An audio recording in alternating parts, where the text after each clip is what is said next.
Bien, Shalom Alejem. Alejem Shalom. Hoy vamos a continuar con la carta a los Efesios. Este es un afán de compartir y es estudiar, escudriñar, encontrar la intención. Una carta, repito, sería maravilloso poderla leer corrida, no leerla por partes o textos aislados o textos porque si no sabes el antetexto y el posttexto, estás haciendo una mala interpretación y no por una interpretación sino una mala comprensión. Si yo te diera una carta y yo te dirijo una carta y no te la doy completa, no vas a saber qué es lo que te quiero transmitir. El apóstol Pablo le habla a los efesios y les quiere transmitir esa gran verdad. Pero para esa gran verdad tenemos que tener bien entendidas las palabras. Tu lenguaje no es el lenguaje que ellos usaban. Nuestro lenguaje cambia. Cambia totalmente. Podemos entender una cosa porque estamos suponiendo. Entonces no es correcto. Lo correcto es basarnos en el significado de las palabras. No que ahora ya somos griegos, o ahora ya somos judíos, o ahora ya somos hebreos. O sea, ahorita vamos a entender algo bien importante. O sea, no estoy hablando de que esté mal, porque realmente nosotros, nuestro lenguaje raíz no es el español latino. Entonces estaríamos nosotros faltando el crecimiento, el aprender. No quiere decir que, ya estás cambiando, o sea, estás creciendo. El conocer los lenguajes, el lenguaje lo creó el Señor.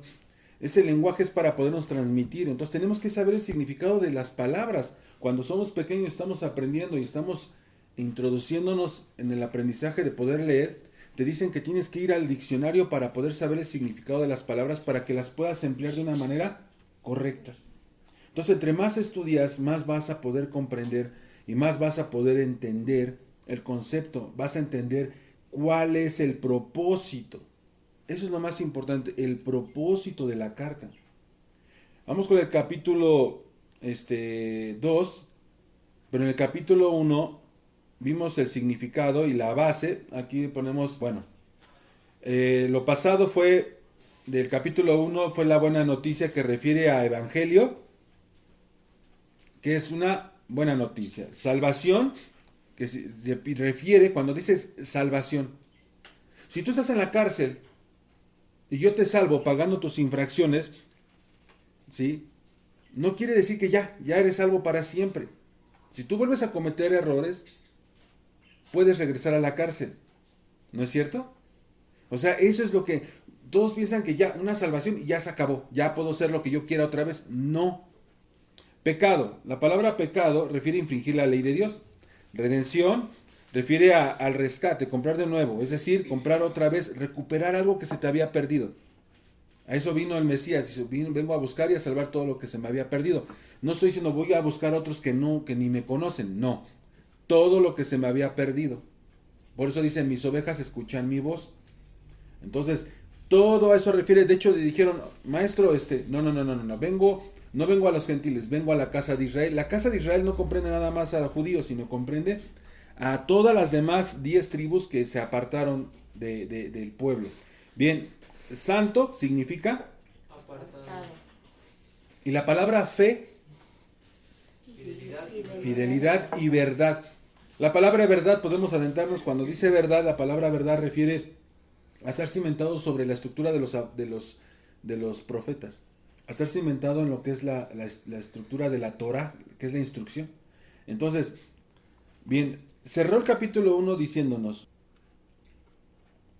la autoridad que obtuvo el Mesías, muy por encima de todo principado, autoridad, poder, dominio, y todo nombre que se nombra, no solo, ojo, no solo en este siglo, sino también en el venidero. Y todo lo sometió bajo sus pies, y a él lo dio por cabeza sobre todas las cosas a la congregación, la cual es su cuerpo, la plenitud de aquel que lo llena todo en todo. Él es el gobernador. El versículo 21 nos deja ver que no importa el tiempo, él siempre va a tener el dominio. ¿Sí? Y ese poder lo manifiesta empezando en el siguiente capítulo, cuando en verdad no existen los capítulos, porque es una carta corrida. pero vamos a retomar un poquito de lo que nos lo dividieron en capítulos para poder tener una mejor comprensión, una ubicación, como una coordenada. Entonces, aquí tenemos el capítulo 2, tiene muchos clichés, muchas frases célebres, usadas sin conocimiento, frases mal interpretadas, ¿sí? Entonces, nuevamente tenemos que tener una buena interpretación, una buena palabra. No basta con es que yo creo que así es lo que quiere decir, no. Vete a la palabra. ¿Qué realmente es lo que nos está diciendo y no lo que nosotros creemos o pensamos? Entonces tenemos que saber el significado correcto para mejorar nuestra comprensión de lo que nos está transmitiendo el apóstol Pablo. Viene una frase muy célebre que se ocupa mucho y que te lo dicen, tienes que hacer obras. No es por obras para que nadie se gloríe. ¿No es cierto? Yo lo he oído muchísimas veces. Pero debemos irnos a la lectura correcta, no aislando textos. Debemos de comprender el tiempo, repito, el tiempo, presente, pasado, futuro. ¿En qué tiempo nos está hablando? Para que nos diga, no es por obras para que nadie se gloríe. O sea, no debo de hacer obras. A ver, vámonos caminando por la carta, por el capítulo 2. Vamos a iniciar este capítulo 2. Y algo bien importante que ponen un título para que podamos comprender un poquito más, es una ayuda. Ahí dice, de muerte a vida por Cristo. Cristo, recuerden que es Mesías. Entonces, el ungido. O sea, todo, es más, cuando los ungían, ya eran Mesías. O sea, la palabra Mesías no quiere decir de solo a una persona respectiva, sino el ungido, es decir, el escogido de Dios que envía. Habían muchos ungidos que referían por los profetas, ¿sí? O sea, todo eso así refiere, un ungido. Aarón cuando lo ungieron era un Mesías. Ahora, no quiere decir que Moisés también era un Mesías, o sea, no quiere decir que ocupan el lugar del Mesías. Yeshua ocupó el lugar de Moisés, dijo, es una profecía. Bien, dice así, de muerte a vida. Es decir, estabas muerto, ahora pasas a vida. Ese es el contexto de todo el texto. No perdamos de vista eso, dice. Y ojo, presente, pasado y futuro. En eso vamos a basarnos. Él nos dio vida. ¿Vosotros qué significa? Ustedes. A ustedes. Él les dio vida a ustedes que estaban o están. Estaban muertos. ¿En qué? En delitos y pecados. Entonces, ¿cuáles delitos? Ya desde ahí hasta Pablo nos está marcando lo que aprendimos de pecado. Pecado es infracción a la ley. Ahí no debemos olvidarnos de eso. Dice, delitos, estábamos muertos, estábamos en delitos y pecados. En los cuales anduviste en otro tiempo. Según la corriente de este mundo, conforme al príncipe de la potestad del aire, el espíritu que ahora opera en los hijos de desobediencia. ¿Qué significa desobediencia? Fíjense bien, porque eso operaba en mí. Operaba, no opera, operaba. Estamos entendiendo el contexto. Ahora, ¿qué significa la palabra desobediencia? Literalmente nos está hablando allí en griego, ya no es hebreo. Por eso les digo, no requiere que todo sea en hebreo. Nos está hablando en griego, nos dice apeteia. Apeteia es desobediencia, incredulidad y rebelión. Entonces estábamos literalmente en incredulidad, rebeldes, sin obediencia. ¿A quién obedecíamos entonces? Al aire. La potestad del aire, ahí nos decía, refiere del hebreo, cuando el pueblo hebreo tiene entendido que cuando nosotros nos airamos, ¿cómo respiras? Cuando estás enojado, ¿cómo respiras? Ese es un espíritu, un furor. A eso refiere un estado de enojo, de desobediencia a Dios, rebeldía total. ¿Sí? Porque cuando nos enojamos, nos domina ese espíritu, la respiración donde se manifiesta. Pero allí nos dice en tiempo pasado. Así dice el versículo 2. Anduviste en otro tiempo, según la corriente de este mundo, conforme al príncipe de la potestad del aire. Todo esto éramos desobedientes, éramos rebeldes a Dios. Estamos en tiempo pasado, ¿no? Y nos continúa diciendo el versículo 3. Otra vez al tiempo, ¿eh? Entre los cuales, ¿sí? También todos nosotros, o sea, ya incluyéndose también el apóstol Pablo, es para no hacerlo personal. Cuando dices ustedes se enojan. Entonces, también todos nosotros en otro tiempo vivíamos en las pasiones de nuestra carne, satisfaciendo los deseos de la carne y de la mente. Y éramos por naturaleza hijos de ira.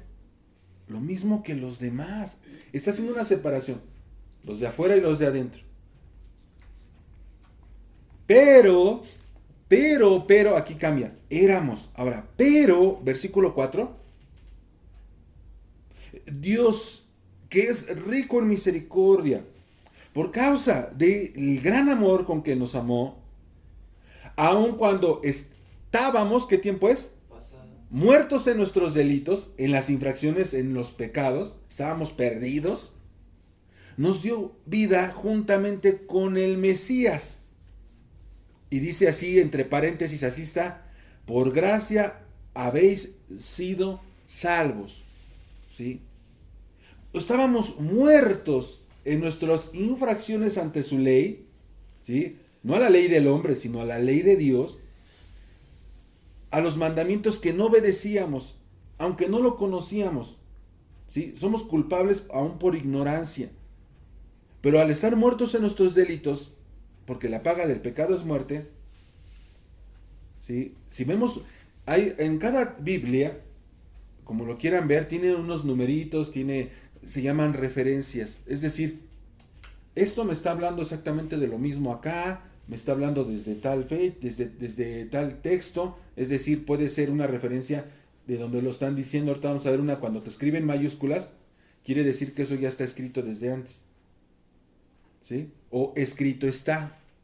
Entonces tienes, ¿dónde fue escrito? Entonces te dan una referencia y te dan las citas. Una de las citas, ¿sí? Cuando nos refiere precisamente el apóstol Pablo a los colosenses, siguiente, vamos a Colosenses 2:13, dice, y fíjense, dice exactamente lo mismo: y cuando estabas muerto en vuestros, es decir, sus delitos, y en la incircuncisión de su carne, ahorita también va a hablar de la circuncisión, es el ritual que el pueblo judío le fue impuesto al pueblo de Israel, de circuncidar el prepucio. Y no nada más el prepucio carnal de cada varón, sino también el del corazón, porque lo que refiere es la carne. Incircuncisos de su carne. Lo que refiere carne, refiere a los deseos y de la mente. Dice entonces, retomo, estabas, ¿sí?, en tus delitos, en la incircuncisión, o sea, sin haber sido apartado, te dio vida juntamente con él, es decir, el Mesías, habiéndonos perdonado todos los delitos. Te perdonó tus delitos. Ese es el contexto de la carta. Regresamos al versículo 6. Y dice así Pablo, refiriendo en Efesios: y con él, es decir, con el Mesías, nos resucitó, y con él nos sentó en los lugares celestiales en el Mesías. Cuando él nos resucita, nos eleva del suelo, del estado animal, del estado del yo, del estado pésimo de solamente nuestra mente. Dice, ¿para qué? A fin de poder mostrar ese sacrificio, ¿sí? Ese sacrificio es permanente. A fin de poder mostrar en los siglos venideros, futuros, la sobreabundante riqueza de su gracia por su bondad para con nosotros en el Mesías. Entonces estábamos perdidos en los delitos. Es decir, nuestro fin era muerte. Así era. El recibir el pago por medio de la muerte del Mesías, por medio de su resurrección, nos dio ¿qué? Vida. Nos levanta de entre los muertos. Así como Él resucitó, Él nos resucita. Esto está vigente por todos los tiempos hasta el fin de las cosas. Por eso continúa diciendo, fíjense bien, estábamos perdidos, nos salvó. Tiempo pasado, ¿sí? porque por gracia habéis sido salvos por medio de la fe. Y esto no de vosotros, sino que es un don de Dios. Entonces nos está diciendo que en el pasado, cuando estábamos perdidos, por gracia nos rescató. Y esto es por medio de la fe. Es decir, la fidelidad. ¿Y qué crees? No es por tu fidelidad, sino la fidelidad de quién? De Él. Por eso nos dice, esto es un don. Pero ¿qué significa don? La palabra don nos dice que refiere a un regalo, a un presente, a un sacrificio. Entonces dice que es por la fidelidad de Él y no por nosotros, sino que es un sacrificio de Dios. Ese es el famoso don. Dios dio un sacrificio para rescatarnos, levantarnos, resucitarnos por medio de ese sacrificio que es Yeshua. Por eso ahora sí dice el siguiente texto, que es muy famoso. Entonces, no por obras para que nadie se gloríe. Es decir, no olvidemos que todo el texto anterior que ya estuvimos estudiando, que cuando estabas perdido, Él nos regala ese pago de nuestros delitos, y esto no lo haces tú, para que no nos jactemos como si nosotros lo hubiéramos hecho. Pero después de ser rescatado, sin que tú hayas hecho absolutamente nada, ¿sí? No fue por tu linda cara, sino fue por gracia, por misericordia, por rescato, por pago de tus infracciones por medio del Hijo. ¿Pero para qué? ¿Para qué te rescató? ¿Para qué te levantó? ¿Para qué te resucitó? ¿Para qué te dio vida? ¿Cómo para qué? Tú no hiciste nada, por eso dice, no es por obras. Tú no hiciste ninguna obra, tú no hiciste nada para poder esto. ¿Sí? Para que no te glories decir, no, es que yo porque me portaba bien, yo siempre fui bueno. No. ¿Para qué te levantó? ¿Para qué te resucitó? Versículo 10. Aquí viene todo el contexto del texto. Porque somos hechura suya, creados en Cristo Jesús, así nos lo dice. Creado es hecho. ¿Sí? Te rehace. ¿Para qué? ¿Ya vieron cómo lo puse más en grande? ¿Para hacer qué? Para hacer buenas obras. Entonces, ¿no es por obras? ¿Ya vieron? Hay una confusión. Porque somos hechuras, fuimos creados nuevamente en Cristo Jesús para hacer buenas obras, las cuales Dios preparó de antemano para que anduviéramos en ellas. Te rescata, te crea nuevamente, ¿sí? Por ese rescate, ¿para qué? ¿Para qué? Nos dice, para hacer obras, las cuales Dios preparó de antemano. ¿Y qué significa que Dios preparó? Es decir, que a sus hijos, porque si recuerdan así nos dijo, eran hijos desobedientes, a sus hijos les preparó obras de antemano, es decir, preparó oportunidades en tu vida, que se presentan como una prueba para que tú hagas buenas obras. Pero si no has entendido que tú debes de hacer obras, te estás perdiendo esa gran oportunidad. Porque se malentendió ese texto. No es por obras para que nadie se gloríe. Entendieron mal ese texto. Muchos sostienen que no se deben de hacer obras. Por eso usan esta cita. Dicen que no se necesita nada para la salvación. Pero esto realmente está mal interpretado, porque dice que vamos a ser juzgados por nuestras obras. Entonces, piensan que la salvación significa ya entrar al cielo, y no. Aquí nos deja bien claro, ¿sí?, que Él pagó nuestros delitos y pecados en su muerte, pagó nuestras infracciones y dice que nos preparó para hacer unas buenas obras. Ya no las obras que estábamos haciendo antes, en delitos, en pecados, en transgresión de la ley, sino que ahora nos hace nuevas criaturas en Él para poder hacer esas buenas obras que Él preparó. Exactamente. Debemos entender que la salvación está en 3 etapas. Fueron presentadas mediante el pueblo cuando fue sacado de Egipto. Hay 3 etapas. La primera etapa estaban esclavos. en Egipto. La segunda etapa es, te rescata de la esclavitud, sí, pero te saca al desierto. La tercera etapa es la entrada a la tierra prometida. Así que la salvación ya se efectuó y el perdón de las infracciones ya se dio. Pero te toca caminar por el desierto. Y si eres un incrédulo, desobediente o rebelde, no vas a entrar a la tierra prometida. Pues al pueblo no lo sacó de Egipto, inmediatamente lo introdujo a la tierra prometida. No, no, Señor. Lo pasó por pruebas, por escasez, ¿sí? Para probar su qué. La fidelidad, a ver si eres fiel. Y dice, ¿qué dice en Hebreos? Dice, salieron de Egipto y murieron, quedaron postrados en el desierto por falta de fidelidad, por falta de fe.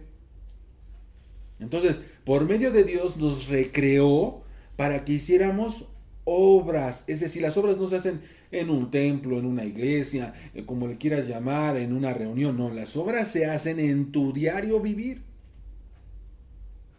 En tu diario vivir, ¿qué obra estás haciendo?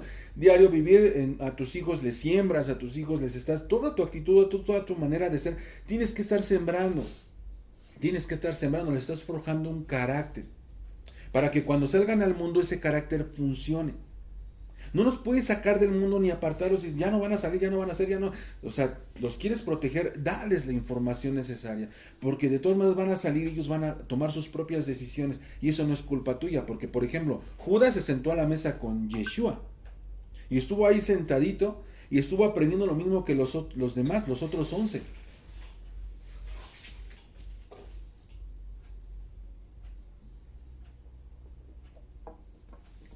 Estuvo igual que los otros 11, sin embargo, tomó sus malas decisiones. No quiere decir que tus hijos son consecuencia de lo que tú hiciste, no, son consecuencia de cada quien. El alma que pecare, esa morirá. Entonces, por medio de él nos recreó, nos hizo para hacer buenas obras, no te pierdas de vista. Él nos recreó, creados en el Mesías para hacer buenas obras, los cuales él preparó de antemano. Te tiene oportunidades grandiosas para que tú demuestres que por medio de tus actitudes, tu manera de ser, tu manera de actuar, muestres esa salvación, esa recreación. Bien, versículo 11, y aquí cambia, y nos dice, aquí viene el propósito de todo esto, que tú estabas en el pasado perdido, ahora ya te limpió y te hizo para hacer buenas obras. Ahora, en el Mesías hay paz y unidad. ¿Unidad con quién? ¿Paz con quién? Eso no lo olviden, fíjense bien. Dice, recordad pues que en otro tiempo ustedes, los gentiles en la carne, llamados incircuncisión por la tal llamada circuncisión hecha por mano en la carne, antes eras gentil, según tu nacionalidad, porque no eras circuncidado, no cumplías con la circuncisión exigida al pueblo de Israel. Entonces ahora, versículo 12. Recordad que en ese tiempo, o sea, es tiempo, pasado, estabas separado de Cristo, del Mesías. ¿Excluidos de qué? ¿De quién? De la ciudadanía de Israel. Estabas fuera, ya no eras Israel.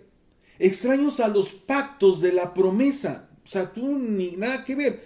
No tenías, dice, sin tener esperanza y sin Dios en el mundo. Entonces estabas sin el Mesías, no estabas circuncidado, no eras Israel, no tenías pacto, no tenías promesas, no tenías esperanza, no eras de Dios. Pero, y fíjense bien, así inicia, versículo 13. Pero, ahora, en el Mesías, en Yeshua, vosotros, que se refiere a ustedes, que en otro tiempo estabas lejos, ahora que es, habéis sido acercados. Entonces es decir que ahora, por medio de esa sangre, ¿sí? Ya estás con el Mesías, ya eres un ciudadano de Israel. Ya no soy gentil, no. Ahora ya eres un ciudadano, ahora ya tienes pacto, ahora ya tienes promesa, ahora ya tienes esperanza y ahora ya tienes a Dios. Fíjense bien, versículo 14. Porque Él mismo es nuestra paz, nuestro shalom, la paz para con Dios. Porque en ambos pueblos hizo uno. En ambos pueblos hizo uno, derribando la pared intermediaria de separación. Entonces ahora te hago una pregunta. ¿Cuántos pueblos hay? ¿Pueblo gentil y pueblo de Israel? ¿Pueblo gentil y pueblo de Israel? No, son un solo pueblo. ¿Tiró qué? La pared, hizo un solo pueblo. ¿Qué significa esa pared de separación? Para entender esta pregunta y entender los versículos que siguen, debemos saber que tenemos antes sin el Mesías teníamos que delitos, como nos dijo al principio, pecados, infracciones a la ley de Dios. Nos separaba, esa era la pared. No había paz, no había unión. Esa es la pared. Éramos rebeldes, lejos a la ciudadanía de Israel sin el Mesías. Pero Él al pagar con su sangre nos introduce y derriba esa pared que nos separaba.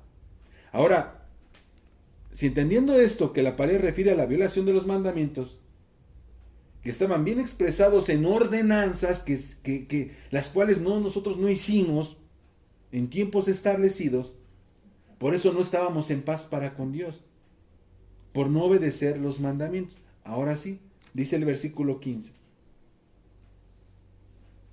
Aboliendo en su carne la... ¿Por qué en su carne? Por medio de su muerte. Entonces, cuando Él muere, pagamos nuestros pecados. Entonces, esa ley de los mandamientos expresadas en ordenanzas, para que nosotros creáramos, para que Él creara, en sí mismo, de los dos, un nuevo hombre, estableciendo así la paz, un solo pueblo. Él abolió en su carne, en su sacrificio, en esa muerte, al pagar esas infracciones que violamos, esos mandamientos que estaban establecidos, ¿sí? Estableció así el shalom, la paz entre los dos, haciendo uno solo. ¿Y también para qué? Para que nos reconciliáramos con quien. 16. Dice, y para reconciliarnos con Dios a los que... Los gentiles que estábamos lejos y los cercanos, ¿sí? Por medio de la cruz, habiendo dado muerte en ella esa enemistad tú eres judío, tú eres gentil, por eso ocupó a dos apóstoles, el apóstol de los judíos que era Pedro y el apóstol de los gentiles que era Pablo. Por eso Pablo les está diciendo, ustedes ya se integraron a ser ciudadanos. Él les está explicando eso. Pedro sabía muy poco, Pablo sabía mucho. Entonces para poder explicar a los gentiles tienes que poner un maestro, no puedes poner a Pedro. Por eso en una carta de Pedro dice, aguas porque las palabras de Pablo muchos las tuercen. Sí, los indoctos, los inconstantes.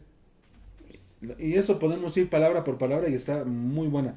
Entonces dice así el 17, y lo que les había dicho está en mayúsculas. Dice, entonces, quitó esa enemistad y vino y anunció paz a ustedes que estaban lejos y paz a los que estaban cerca. ¿Por qué están mayúsculas? Porque esta cita está en Isaías. Siguiente.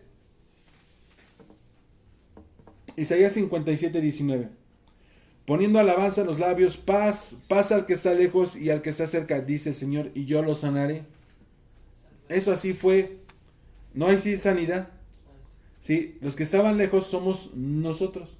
Y los que estaban cerca son el pueblo judío, de la tribu de Judá que se quedó en esa tierra. Que no se movió, que permaneció. Que permaneció en pacto y bajo su ley. Ajá. Guardando las ordenanzas. Exactamente. Versículo 18.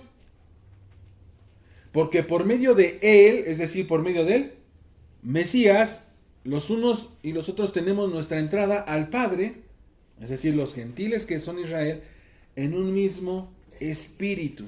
Así pues, ojo, aquí te lo deja bien establecido Pablo.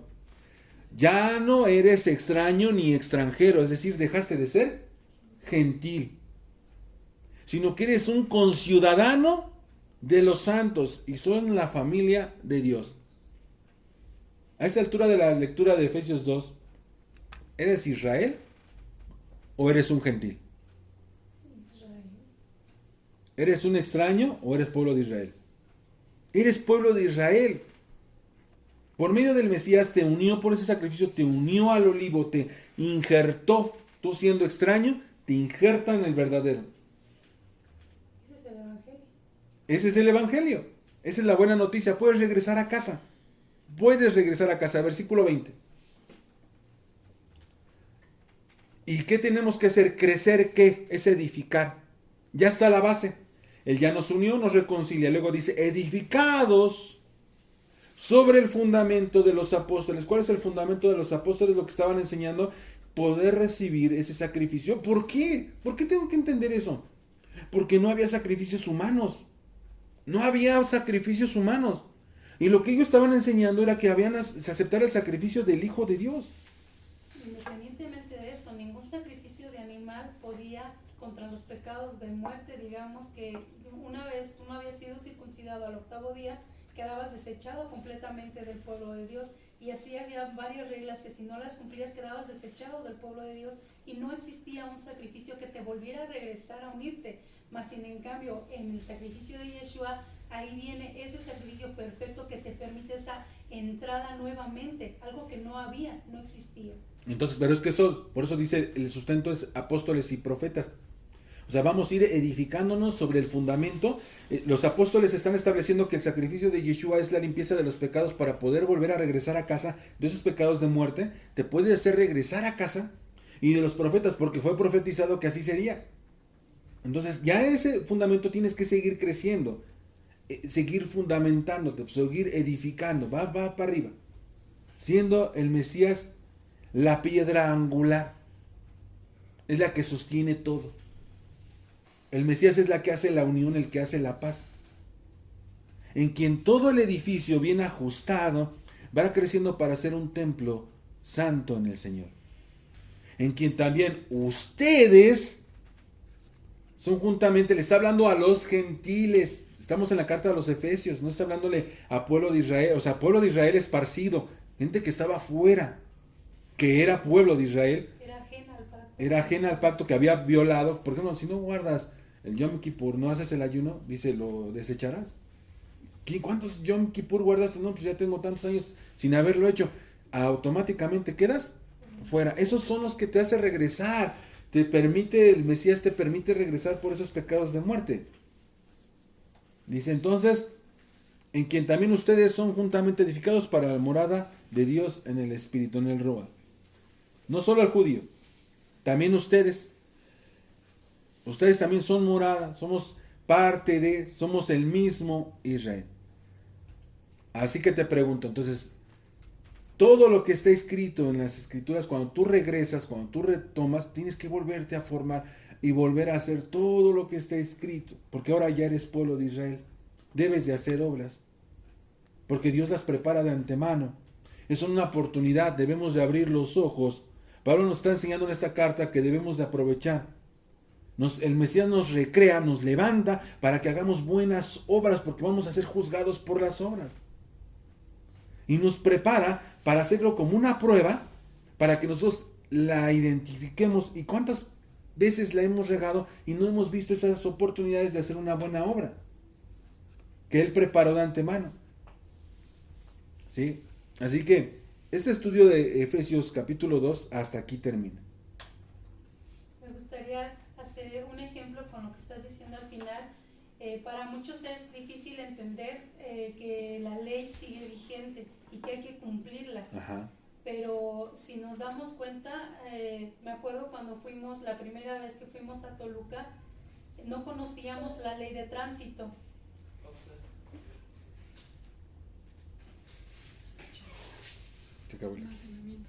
Pero seguimos acá. Sí, sigue. Continúa. No has bajado a los demás.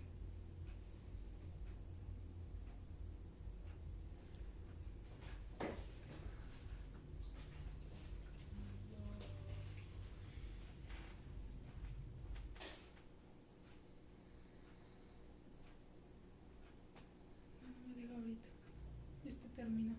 Continuamos acá. Bueno. Okay. Entonces, como no conocíamos la ley de tránsito, recuerdo que creo que pasamos uno en amarillo, no me acuerdo ¿qué ley violamos de ahí, de ese lugar? Y no quedamos exentos del hecho de no conocerla o de no saberla, no quedamos exentos, sino tuvimos que pagar la multa que correspondía al acto que infraccionamos.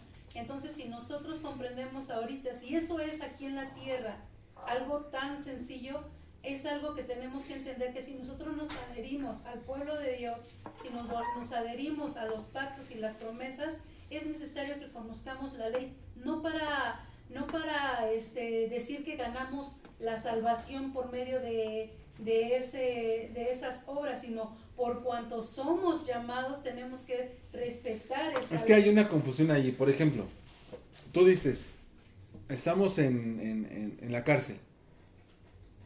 Necesito que me salven y me saquen de la cárcel. Vas, paga las infracciones y sales. ¿Ya eres siempre salvo? No. Si vuelves a infracción. Si vuelvo a infringir la ley, vuelvo a regresar a la cárcel. Entonces no existe el siempre salvo. Es algo literal. Constante. Ajá. La palabra salvación es sanidad, salvación, te quita, porque por los pecados te enfermas. Eso es mala la enfermedad. No. Es una manera en que el Señor te está corrigiendo, te está diciendo, vas mal, vas mal. ¿Qué pasa cuando vas en el carro y te empieza a rozar la llanta? Y dices, oye, ¿qué onda? Estás mal, ¿qué tienes que hacer? Ay, ni modo. Ay, no importa. Solita se va a enderezar. O sea, no.